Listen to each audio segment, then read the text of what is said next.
नमस्कार दोस्तों, मैं हूँ दीपू। अंकिता नाम का एक लड़की थी, बहुत ही खूबसूरत। जितनी वह सुंदर थी उतनी ही ईमानदार। न किसी से झूठ बोलना, न किसी से फालतू की बातें करना, बस अपने काम से काम रखना। उसी क्लास में एक लड़का था, वह मन ही मन उससे बहुत प्यार करता था।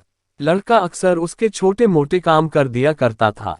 बदले में जब अंकिता मुस्कुराकर थैंक यू कहती थी तो लड़के की खुशी की सीमा नहीं रहती थी।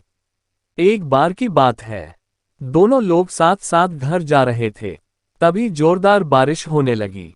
दोनों को एक पेड़ के नीचे रुकना पड़ा। पेड़ बहुत छोटा था, बारिश की बूंदें छन छन कर उससे नीचे आ रही थीं। ऐसे में बारिश से बचने के लिए दोनों एक दूसरे के बेहद करीब आ गए। अंकिता को इतने करीब पाकर लड़का अपने जज्बातों पर काबू न रख सका। उसके अंकिता को प्रपोज कर दिया। अंकिता भी मन ही मन उसको चाहती थी, इसलिए वह भी राजी हो गई और इस तरह दोनों का प्यार परवान चढ़ने लगा। एक बार की बात है, अंकिता उसी पेड़ ने नीचे लड़के का इंतजार कर रही थी। लड़का बहुत देर से आया। उसे देखकर लड़की नाराजगी से बोली, तुम इतनी देर से क्यों आए? मेरी तो जान ही निकल गई थी। ये सुनकर लड़का बोला, जाने मन, मैं तुमसे दूर कहाँ गया था, मैं तो तुम्हारे दिल में ही रहता हूँ। तुम्हें यकीन ना हो तो अपने दिल से पूछ लो।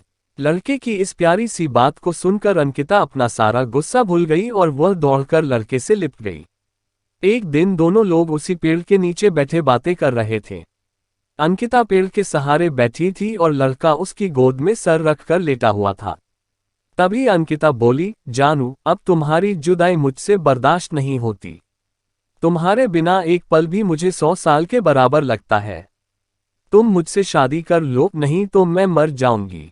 लड़के ने झट से अंकिता के मुंह पर अपना हाथ रख दिया और बोला, मेरी जान, ऐसी बात मत किया करो। अगर तुम्हें कुछ हो गया तो मैं कैसे जिंदा रहूंगा? फिर वह कुछ सोचता हुआ बोला, तुम चिंता मत करो, मैं जल्द ही अपने घर वालों से बात करूंगा। धीरे धीरे काफी समय बीत गया। एक दिन की बात है, दोनों लोग उसी पेड़ के नीचे बैठे हुए थे। उस समय लड़के का चेहरा उतरा हुआ था। अंकिता के पूछने पर वह रुआंसा होकर बोला, जान, मैंने अपने घर वालों को बहुत समझाया, पर वे हमारी शादी के लिए तैयार नहीं हैं। उन्होंने मेरी शादी कहीं और पक्की कर दी है। ये सुनकर अंकिता का कलेजा फट पड़ा। उसका मन हुआ कि वह जोर जोर से रोए, लेकिन उसने अपने जज्बात पर काबू पा लिए और बोली, मैंने तुमसे सच्चा प्यार किया है, मैं तुम्हें कभी भुला नहीं सकती। प्लीज मुझे माफ कर देना। लड़का धीरे से बोला, वैसे अगर तुम चाहो तो अब से हम एक अच्छे दोस्त रह सकते हैं।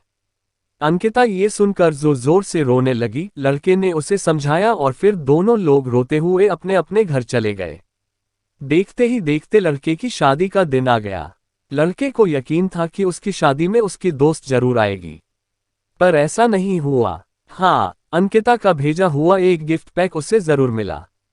लड़के ने कांपते हाथों से उसे खोला। उसे देखते ही वह बेहोश हो गया। गिफ्ट पैक में और कुछ नहीं, खून से लथपथ अंकिता का दिल रखा हुआ था और साथ ही में थी एक चिट्ठी जिसमें लिखा हुआ था, अरे पागल, अपना दिल तो लेते जा वरना अपनी पत्नी को क्या देगा। दोस्तों, हमारी जिंदगी का सबसे खूबसूरत एहसास प्यार ही है, जो हमको आपको हर किसी को होता है, पर क्या हम उसको अपना पाते हैं? कभी हम गलत तो कभी साथी गलत, दोनों सही तो घर वाले गलत, पर क्या प्यार गलत होता है? नहीं। तो मित्रों, प्यार करो लेकिन खिलवाड़ मत करो। धन्यवाद।